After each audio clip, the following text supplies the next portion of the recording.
চাটা খুব মজা হয়েছে। এ তুষার, তুই এত ভালো চা বানাস, জানতাম না তো। হয়েছে হয়েছে, আর অত চাপা মারতে হবে না। চা অতটাও ভালো হয়নি। তোদের মেয়েদের এই এক সমস্যা, তোরা কখনো ওই ভালো জিনিসের কদর বুঝিস না। বন্ধু অর্ণব, হঠাৎ এত প্রশংসা করছো কেন? তোমার মতলবটা কি? আর একবার ড্রিঙ্কস চাও নাকি? হ্যাঁ হ্যাঁ।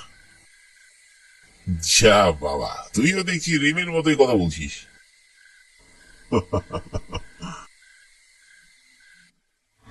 আহ আহ, কি হলো রিমি, তুই এভাবে চমকে উঠলি কেন?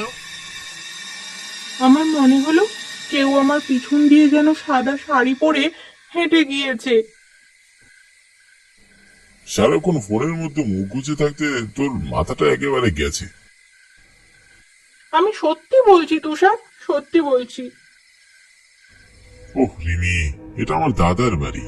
হতে পারে আমরা এখন কলকাতায় থাকি, কিন্তু ছোটবেলা থেকে আমি এখানেই বড় হয়েছি। এখানে এমন কিছু নেই। আর তাছাড়া তুইও তো এর আগে আমার সাথে বহুবার এসেছিস, তাহলে এখন খামোখা ভয় পাচ্ছিস কেন?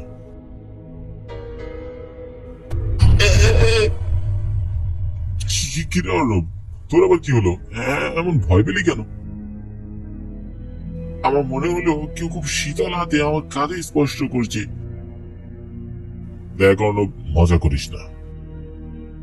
আমি মজা করছি না, সত্যি বলছি। বুঝেছি, তোদের দুজনের হ্যালুসিনেশন হচ্ছে। তখনই বলেছিলাম এত ড্রিঙ্কস করিস না, শুনলি না তো আমার কথা। চল এবার বাড়ি চল, এখানে বসে আর আকাশের তারা দেখতে হবে না। কিন্তু বাড়ির ভেতরে তো বিদ্যুৎ নেই, এই অন্ধকারে কেমন করে থাকবো? অন্ধকারে থাকবি কেন? টর্চ জ্বালিয়ে থাকবি। চল চল চল।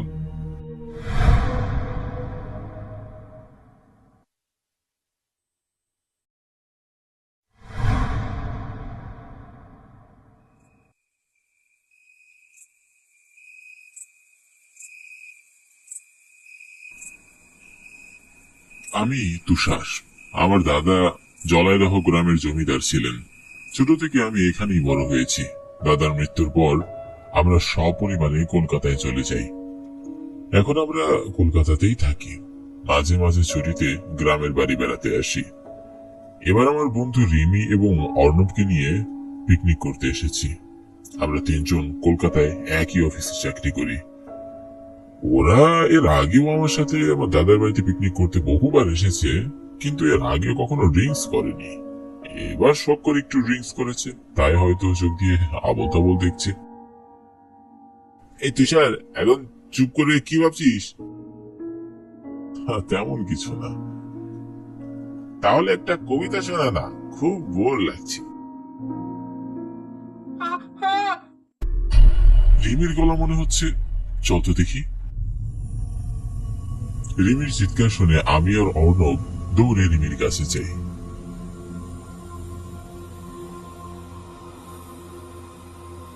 গিয়ে দেখলাম রিমি অচেতন অবস্থায় মেঝের মধ্যে পড়ে আছে।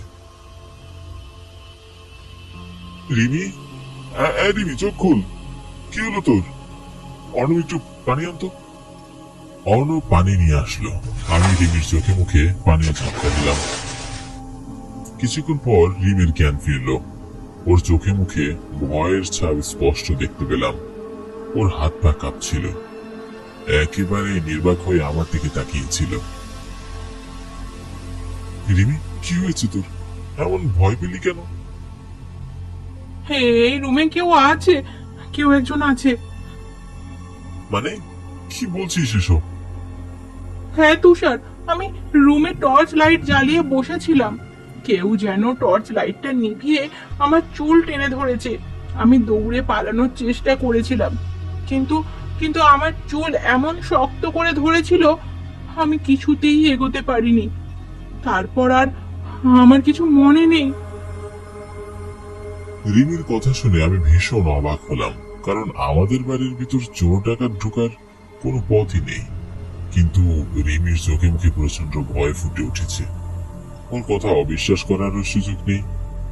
আমি আর অর্ণব পুরো রুম ভালো করে তাকিয়ে দেখলাম, কিন্তু রুমের কোথাও কাউকেই দেখতে পেলাম না। কই রে রিমি, তোর রুমে তো কাউকেই দেখতে পাচ্ছি না। তোর কোথাও ভুল হচ্ছে না তো? তোরা কেন আমার কথা বিশ্বাস করছিস না? আচ্ছা ঠিক আছে রিমি, তোকে আর এই রুমে থাকতে হবে না, চল আমরা তিনজন একসাথে আজ সারা রাত বসে গল্প করি। আমার কথা শুনে রিমির ঠোঁটের কোণে হালকা হাসি ফুটে উঠল। মনে হলো ও আমার কথায় স্বস্তি পেয়েছে। তারপর আমরা তিনজন বন্ধু মিলে এক রুমে টর্চ জ্বালিয়ে বসে গল্প করছিলাম। রিমির ভয় অনেকটা কেটে যায়, ওকে দেখে কিছুটা স্বাভাবিক মনে হচ্ছিল। আমি ওদের দুজনকে কবিতা শোনাচ্ছিলাম। রাতের আকাশে তাকিয়ে দেখি লক্ষ তারার মেলা, এক চাঁদকে ঘিরে যেন তাদের যত খেলা। বন্ধু অনেক পাওয়া যায়, বাড়িয়ে দিলে হাত, আমার কাছে বন্ধু তুই ওই আকাশের চাঁদ। যা বাবা, তোর কবিতা শেষ হতে না হতেই টর্চের আলোটা নিভে গেল। হ্যাঁ, এই তুষার, এই অন্ধকারে আমার ভীষণ ভয় লাগছে, একটু তাড়াতাড়ি লাইট জ্বালা।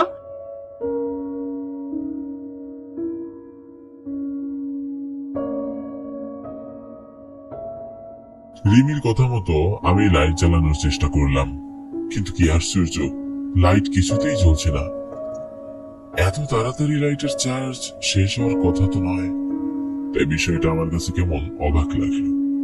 নিজেকে একটু সামলে নিয়ে বললাম, মনে হচ্ছে টর্চের ব্যাটারি শেষ, তাই আর লাইট জ্বলছে না। তুই ভয় পাস না, আমরা তো তোর পাশেই আছি।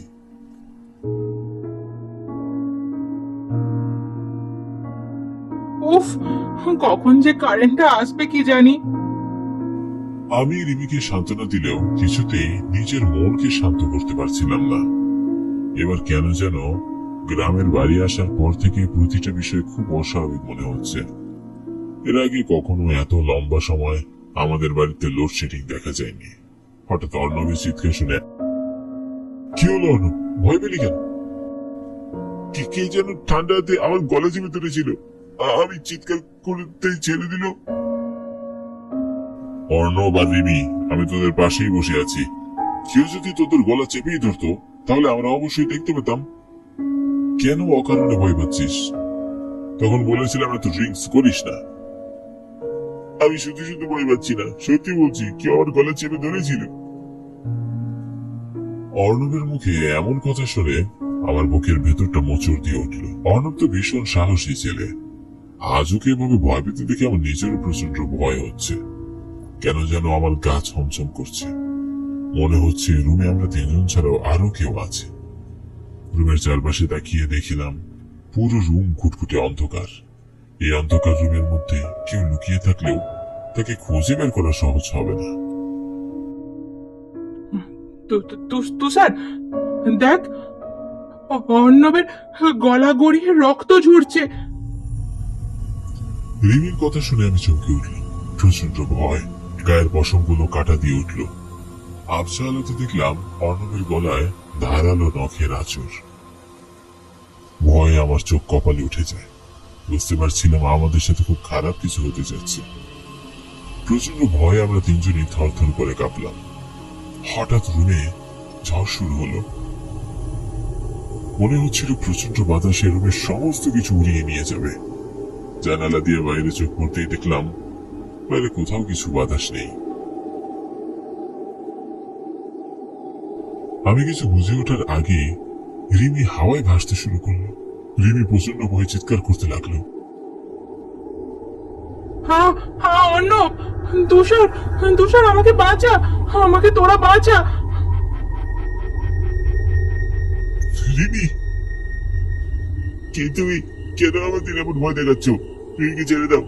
কেন আমাদের মজার সময়গুলোকে তুমি এইভাবে মিশিয়ে দিচ্ছ? আমরা তোমার কি ক্ষতি করেছি? সাহস থাকে তো আমাদের সামনে আসো।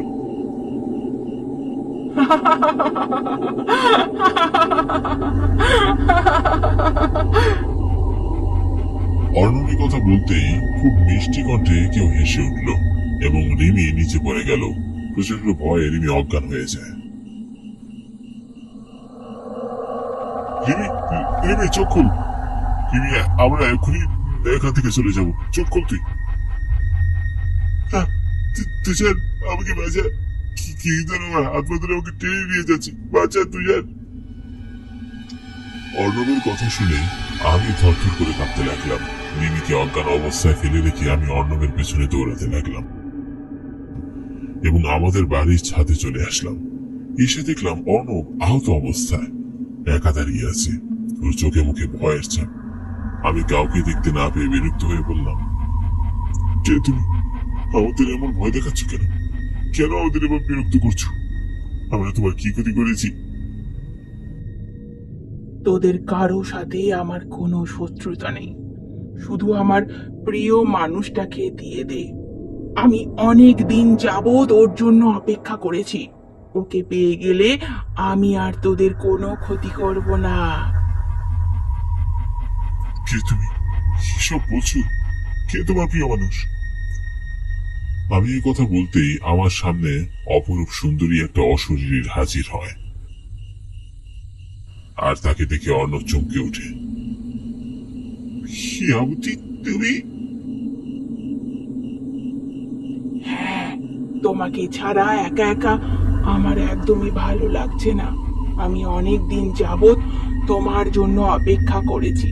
এসো, এসো আমার কাছে এসো, আমি তোমাকে নিয়ে যেতে এসেছি। কে তুমি? আর কেনই বা অর্ণবের প্রাণ কেড়ে নিতে চাইছো? আমি আমি ইরাবতী, আপনাদের জলদহ গ্রামের একজন গরিব কৃষকের মেয়ে। আপনার বন্ধু খুবই খারাপ মানুষ। প্রায় সময় ও আপনার সাথে গ্রামে বেড়াতে আসতো। একটা সময় তার সাথে আমার গভীর প্রেমের সম্পর্ক গড়ে ওঠে। সে আমাকে মন্দিরে নিয়ে গিয়ে বিয়ে করে। তার কিছুদিন পর আমি অন্তঃসত্ত্বা হই। আমাদের বিয়ের কোনো সাক্ষী ছিল না, তাই গ্রামে আমাকে নিয়ে ছিচি পড়ে যায়। লোকে আমাকে কলঙ্ক অপবাদ দিতে থাকে। অন্যদিকে আপনার বন্ধু আমার সাথে যোগাযোগ বন্ধ করে দেয়, গ্রামে আসা ছেড়ে দেয়। যেহেতু আমি তার বাড়ির ঠিকানা জানতাম না, তাই বাড়িতে যাওয়া আমার পক্ষে সম্ভব ছিল না। আমার জন্য গ্রামের লোকেরা আমার বাবা মাকে গ্রাম থেকে বের করে দেয়। রাগে দুঃখে লজ্জায় একটা সময় আমি আত্মহত্যা করি।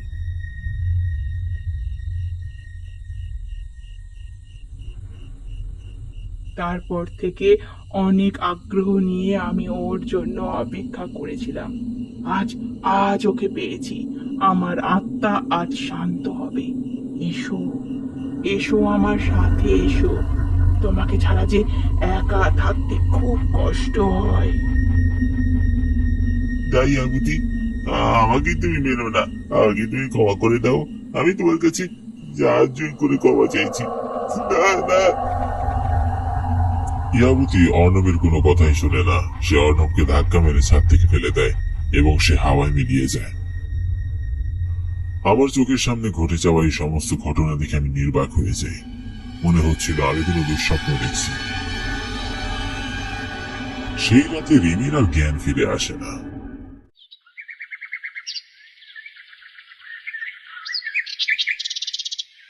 পরদিন সকালে রিমি জ্ঞান ফিরে পাওয়ার পর আমি ওকে সমস্ত ঘটনা জানাই। তারপর আমরা কলকাতায় চলে আসি।